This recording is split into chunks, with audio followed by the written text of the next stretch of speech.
Les Pays-Bas ont été le premier État à autoriser le mariage homosexuel, c'était en 2001.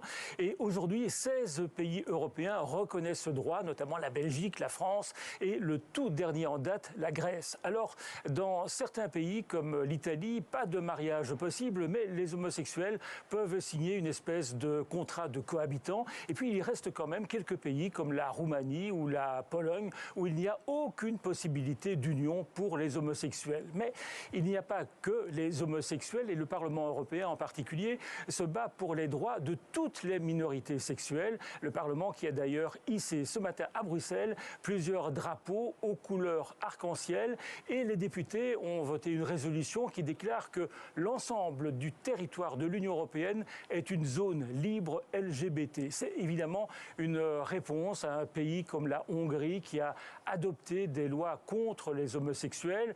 La Pologne est un autre mauvais élève en termes de droits LGBT, mais Donald Tusk, qui est arrivé au pouvoir tout récemment, a promis de changer les choses. Mais en fait, l'Europe connaît un paradoxe. D'un côté, les lois, les citoyens sont de plus en plus ouverts et en même temps, les actes violents contre les personnes LGBT sont de plus en plus fréquents et 2 homosexuels sur 3 en Europe avouent ne pas oser se tenir la main en public. C'est pour cela que la présidence belge de l'Union européenne va faire signer ce soir une déclaration en faveur des droits LGBT.